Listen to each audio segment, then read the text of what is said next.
अस्सलाम वालेकुम दोस्तों। ਤੁਸੀਂ ਵੇਖ ਰਹੇ ਹੋ ਪਾਕ ਪੰਜਾਬ ਟੀਵੀ ਤੇ ਮੈਂ ਆ ਤੁਹਾਡਾ ਦੋਸਤ ਅਬਦੁਲ ਵਾਹਿਦ। ਦੋਸਤੋ ਮਾਸ਼ਾਅੱਲਾ ਅੱਜ ਮੈਂ ਤੁਹਾਡੇ ਵਾਸਤੇ ਬਿਲਕੁਲ ਮੇਨ ਰੋਡ ਦੇ ਉੱਪਰ ਆਪਣਾ ਆਸਫ ਵਾਲਾ ਸ਼ਹਿਰ ਤੇ ਬਿਲਕੁਲ ਮੇਨ ਰੋਡ ਦੇ ਉੱਪਰ ਦੋਸਤੋ ਮੇਨ ਰੋਡ ਦੇ ਉੱਪਰ ਇਹਦਾ 40 ਫੁੱਟ ਫਰੰਟ ਹੈ। ਇਹ ਤੁਹਾਡੇ ਸਾਹਮਣੇ ਇਹ ਦੋ ਦੁਕਾਨਾਂ ਜਿੱਥੇ ਰਕਸ਼ਾ ਖੜਾ ਕੀਤਾ ਹੋਇਆ ਹੈ। ਇਹ ਘਰ ਦੋਸਤੋ ਸਾਹਮਣੇ ਘਰ ਹੈ ਜਿੱਥੇ ਰਕਸ਼ਾ ਖੜਾ ਹੈ ਤੇ ਨਾਲ ਹੀ ਉਹਲੇ ਪਾਸੇ ਛੋਟੀ ਬੈਠਕ ਵੀ ਹੈਗੀ ਹੈ ਤੇ ਨਾਲ ਦੋ ਦੁਕਾਨਾਂ ਨੇ ਜਿੱਥੇ ਕਿ ਭਾਈ ਖੜਾ ਹੈ ਤੇ ਅੰਦਰ ਸਮਾਨ ਲੱਗਿਆ ਹੈ। ਉੱਤੇ ਲਿਖਿਆ ਜ਼ਾਹਦ ਮੋਟਰ ਵਰਕਸ਼ਾਪ ਤੇ ਇੱਕ ਦੁਕਾਨ ਉਹਲੀ ਸਾਈਡ ਤੇ ਦੋ ਦੁਕਾਨਾਂ ਤੇ ਭਰਾਵਾਂ ਦੇ ਸਾਹਮਣੇ ਇੱਕ ਮਕਾਨ ਇਹ ਦਰਵਾਜ਼ਾ ਵੀ ਇਹ ਬੈਠਕ ਵੀ ਦੋਸਤੋ ਇਹ ਇਹਦਾ ਹੈਗਾ 40 ਫੁੱਟ ਦਾ ਫਰੰਟ ਬਿਲਕੁਲ ਮੇਨ ਰੋਡ ਦੇ ਉੱਪਰ। ਆਪਾਂ ਖੜੇ ਹਾਂ ਆਰਫ ਵਾਲਾ ਸ਼ਹਿਰ, ਬਿਜਲੀ ਗੈਸ ਪਾਣੀ ਹਰ ਚੀਜ਼ ਮੌਕੇ 'ਤੇ ਮੌਜੂਦ, ਸੱਜੇ ਖੱਬੇ ਨਹੀਂ ਹੈਗੇ। ਆਪਾਂ ਖੜੇ ਹਾਂ ਆਰਫ ਵਾਲਾ ਸ਼ਹਿਰ ਬਿਲਕੁਲ ਮੇਨ ਰੋਡ ਦੇ ਉੱਪਰ, ਜਿਹੜਾ ਕਿ ਮੇਨ ਰੋਡ ਭਰਾਵਾਂ ਨੂੰ ਪਤਾ ਹੈ ਕਿ ਮਲਤਾਨ ਰੋਡ ਪੂਰਾ ਵਿਆੜੀ ਮਲਤਾਨ ਰੋਡ ਜਿਹਨੂੰ ਮੈਂ ਕਹਿੰਦਾ ਹੁੰਦਾ ਕਿ ਦਿੱਲੀ ਰੋਡ। ਅਗਰ ਤੁਸੀਂ ਇੰਟਰਨੈਟ 'ਤੇ ਚੈੱਕ ਕਰੋਗੇ ਉੱਥੇ ਲਿਖਿਆ ਆਵੇਗਾ ਦਿੱਲੀ ਮੇਨ ਰੋਡ, ਕਿਉਂਕਿ ਮਾਸ਼ਾਅੱਲਾ ਪਾਕਿਸਤਾਨ ਦਾ ਸਭ ਤੋਂ ਲੰਮਾ, ਸਭ ਤੋਂ ਪੁਰਾਣਾ, ਸਭ ਤੋਂ ਵੱਡਾ ਮੇਨ ਰੋਡ। ਮੈਂ ਭਰਾਵਾਂ ਨੂੰ ਕੈਮਰਾ ਘੁਮਾ ਕੇ ਥੋੜ੍ਹਾ ਜਿਹਾ ਜਿਹੜਾ ਰੋਡ ਹੈਗਾ ਹੈ ਇਹ ਮੈਂ ਚੈੱਕ ਕਰਾਉਣਾ ਤਾਂ ਪਤਾ ਲੱਗ ਸਕੇ ਕਿ ਵਾਕਈ ਆਪਾਂ ਖੜੇ ਹਾਂ ਬਿਲਕੁਲ ਮੇਨ ਰੋਡ ਦੇ ਉੱਪਰ। ਤੁਸੀਂ ਮੌਕੇ 'ਤੇ ਆਓਗੇ ਇਹ ਤਸੱਲੀ ਨਾਲ ਵੇਖ ਲਓ ਆਸ ਪਾਸ ਦੀ ਲੋਕੇਸ਼ਨ, ਤੁਹਾਨੂੰ ਇਹੋ ਚੀਜ਼ ਮੌਕੇ 'ਤੇ ਮਿਲੇਗੀ ਕਿਉਂਕਿ ਆਪਣਾ ਕੰਮ ਹੈ ਬਿਲਕੁਲ ਓਰੀਜਨਲ 100% ਬਿਲਕੁਲ ਖਾਲਸ। ਤੁਸੀਂ ਮੌਕੇ 'ਤੇ ਆਓਗੇ ਤੁਹਾਨੂੰ ਮੇਨ ਰੋਡ ਦੇ ਉੱਪਰ ਇਹਦਾ 40 ਫੁੱਟ ਫਰੰਟ, ਇਸ ਤੋਂ ਇਲਾਵਾ ਬੈਕ ਸਾਈਡ 'ਤੇ ਦੋਸਤੋ ਕਾਰਨਰ ਜੇ ਇਹ ਜਿਹੜਾ ਘਰ ਹੈ ਇਹ ਦੁਕਾਨਾਂ ਤੁਹਾਡੇ ਭਰਾਵਾਂ ਦੇ ਸਾਹਮਣੇ ਇਹ ਕਾਰਨਰ ਨੇ। ਇਹਦੀ ਬੈਕ ਸਾਈਡ 'ਤੇ ਵੀ ਗਲੀ ਹੈਗੀ ਹੈ, ਆਪਾਂ ਤੁਹਾਨੂੰ ਉਹ ਵੀ ਚੈੱਕ ਕਰਾਵਾਂਗੇ। ਇਹ ਮੇਨ ਰੋਡ ਤਸੱਲੀ ਨਾਲ ਵੇਖ ਲਓ ਇਹ ਡਬਲ ਹੈ। ਆਪਾਂ ਖੜੇ ਹਾਂ ਆਰਫ ਵਾਲੇ ਸ਼ਹਿਰ ਦੇ ਵਿੱਚ।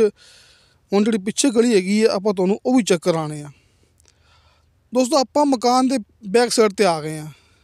ਇਹ ਦਰਵਾਜ਼ਾ ਹੈ, ਆਹ ਦਰਵਾਜ਼ਾ ਹੈ ਲੋਹੇ ਦਾ ਤੁਹਾਡੇ ਸਾਹਮਣੇ ਕਿ ਅਸੀਂ ਸਮਝ ਲਓ ਕਿ 40 ਫੁੱਟ ਦਾ ਫਰੰਟ ਪਿੱਛੇ ਵੀ ਹੈਗਾ ਅਤੇ ਮੇਨ ਰੋਡ 'ਤੇ ਵੀ ਹੈਗਾ। ਇਹ ਗਲੀ ਆ ਰਹੀ ਜੀ, ਇਹ ਗਲੀ ਆ ਰਹੀ ਉੱਤੋਂ ਦੀ ਘੁੰਮ ਕੇ ਇਹ ਗਲੀ ਆ ਰਹੀ ਹੈ।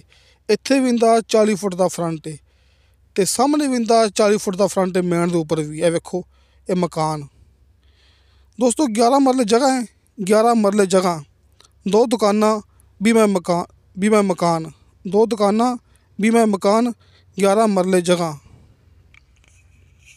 ਅਤੇ ਦੋਸਤੋ ਆਪਾਂ ਤੁਹਾਨੂੰ ਦਿਖਾ ਚੁੱਕੇ ਹਾਂ ਜਿਹੜੀ ਬੈਕ ਸਾਈਡ 'ਤੇ ਗਲੀ ਉਹ ਵੀ ਦਿਖਾ ਚੁੱਕੇ ਹਾਂ, ਜਿਹੜੀ ਫਰੰਟ 'ਤੇ ਮੇਨ ਰੋਡ ਉਹ ਵੀ ਦਿਖਾ ਚੁੱਕੇ ਹਾਂ। ਆਪਾਂ ਦੁਬਾਰਾ ਫਿਰ ਫਰੰਟ 'ਤੇ ਆ ਗਏ ਹਾਂ।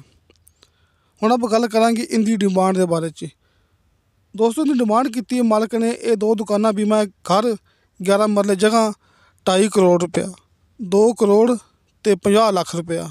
ਥੋੜ੍ਹੀ ਬਹੁਤੀ ਕਮੀ ਪੇਸ਼ੀ ਪਿਆਰ ਮੁਹੱਬਤ ਹੋ ਜਾਏਗਾ। ਅਗਰ ਆਪਾਂ ਗੱਲ ਕਰੀਏ ਦੁਕਾਨਾਂ ਦੀ ਕਿਰਾਏ ਦੇ ਬਾਰੇ 'ਚ, ਇਹਦਾ ਕਿਰਾਇਆ ਇੱਥੇ ਆਪਾਂ ਨੂੰ ਮਿਲੇਗਾ ਦੋ ਦੁਕਾਨਾਂ ਦਾ ਮਹੀਨੇ ਦਾ 35,000 ਰੁਪਇਆ। ਮਾਲਕ ਨੇ ਕਿਹਾ ਸੀ 40,000 ਰੁਪਇਆ, ਲੇਕਿਨ ਆਪਾਂ ਗੱਲ ਕਰਦੇ ਪਏ 35,000 ਰੁਪਇਆ ਕਿ ਆਪਾਂ ਨੂੰ ਇਹਨਾਂ ਦੋ ਦੁਕਾਨਾਂ ਦਾ ਕਿਰਾਇਆ ਮਿਲੇਗਾ ਮਹੀਨੇ ਦਾ 35,000 ਰੁਪਇਆ। ਇਹ ਦੋ ਦੁਕਾਨਾਂ ਇਹ ਵੀ ਮੈਂ ਘਰ ਫਰੰਟ ਦੁਬਾਰਾ ਫਿਰ ਤੁਹਾਡੇ ਸਾਹਮਣੇ 2 ਕਰੋੜ ਅਤੇ 50 ਲੱਖ ਰੁਪਇਆ ਡਿਮਾਂਡ ਹੈ। ਆਪਣਾ ਸ਼ਹਿਰ ਆਰਫ ਵਾਲਾ, ਆਪਣਾ ਦਫ਼ਤਰ ਇਸ ਦੇ ਬਿਲਕੁਲ ਕਰੀਬ ਹੀ ਅਤੇ ਆਪਣਾ ਦਫ਼ਤਰ ਭਰਾਵਾਂ ਨੂੰ ਪਤਾ ਹੈ ਕਿ ਆਰਫ ਵਾਲਾ ਸ਼ਹਿਰ ਘੁਮਾਰਾਂ ਵਾਲਾ ਚੌਕ। ਆਪਣੇ WhatsApp number end call number ਤੁਹਾਨੂੰ ਸਾਹਮਣੇ ਸਕਰੀਨ 'ਤੇ ਮਿਲ ਜਾਣਗੇ। ਰਾਬਤਾ ਨਾ ਹੋ ਸਕੇ ਕਾਲ 'ਤੇ ਤੁਸੀਂ ਆਪਾਂ ਨੂੰ ਵਟਸਐਪ 'ਤੇ ਲਾਜ਼ਮੀ ਇਤਲਾਹ ਦੇਣੀ ਹੈ। ਅਤੇ ਦੋਸਤੋ ਤੁਹਾਨੂੰ ਸਾਡੀ ਵੀਡੀਓ ਪਸੰਦ ਆਵੇ ਸਾਡੀ ਵੀਡੀਓ ਲਾਈਕ ਅਤੇ ਸ਼ੇਅਰ ਜ਼ਰੂਰ ਕਰੋ, ਆਪਣੇ ਬਿਹਤਰੀਨ ਡਾਕੂਮੈਂਟਸ ਲੈ ਕੇ ਭੇਜੋ ਅਤੇ ਆਪਣੀ ਗਰੰਟੀ ਹੁੰਦੀ ਹੈ। ਆਪਾਂ ਭਰਾਵਾਂ ਨੂੰ ਵਿਖਾਉਂਦੇ ਹਾਂ ਕੰਮ ਬਿਲਕੁਲ ਜਿਹੜਾ ਕਿ ਓਰੀਜਨਲ ਹੁੰਦਾ ਹੈ, 100% ਕਲੀਅਰ ਹੁੰਦਾ ਹੈ ਕਿਉਂਕਿ ਆਪਣਾ ਇਹ ਕੰਮ ਹੈ, ਆਪਣਾ ਦਫ਼ਤਰ ਹੈ। ਇਸ ਵਾਸਤੇ ਆਪਣਾ ਇਹ ਕਾਰੋਬਾਰ ਹੈ ਕਿ ਆਪਾਂ ਸਿਰਫ ਵੈਸੇ ਨਹੀਂ ਕਿ ਮੂਵੀ ਲਾ ਕੇ ਬਸ ਭੁੱਲ ਜਾਂਦੇ ਹਾਂ। ਅੱਲਾ ਦਾ ਸ਼ੁਕਰ ਹੈ ਆਪਾਂ ਜਿਹੜੀ ਚੀਜ਼ ਵਿਖਾਉਂਦੇ ਹਾਂ ਬਰਾਏ ਸੇਲ ਹੁੰਦੀ ਤਾਂ ਬਕਾਇਦਾ ਸੇਲ ਕਰਵਾਉਂਦੇ ਪਏ ਹਾਂ। ਇਸ ਤੋਂ ਇਲਾਵਾ ਦੋਸਤੋ ਆਪਣਾ WhatsApp number end call number ਤੁਹਾਨੂੰ ਇਸ ਮੂਵੀ ਦੀ ਡਿਸਕ੍ਰਿਪਸ਼ਨ ਦੇ ਵਿੱਚ ਵੀ ਮਿਲ ਜਾਏਗਾ ਅਤੇ ਹਰ ਮੂਵੀ ਦੇ ਸਾਹਮਣੇ ਸਕਰੀਨ 'ਤੇ ਵੀ ਮਿਲ ਜਾਏਗਾ। ਆਪਣੇ ਕੋਲ ਇੱਥੇ ਆਰਫ ਵਾਲੇ ਸ਼ਹਿਰ 'ਚ ਮਾਸ਼ਾਅੱਲਾ ਦੁਕਾਨਾਂ ਵੀ, ਘਰ ਵੀ, ਇਸ ਦੇ ਆਸ ਪਾਸ ਜ਼ਰਾਈ ਜ਼ਮੀਨਾਂ ਵੀ ਹੈ ਨੇ। ਅਤੇ ਦੋਸਤੋ ਇਨਸ਼ਾ ਅੱਲਾਹ ਤਾਲਾ ਮਿਲਾਂਗੇ ਅਗਲੀ ਵੀਡੀਓ 'ਤੇ। ਖੁਦਾ ਹਾਫਿਜ਼।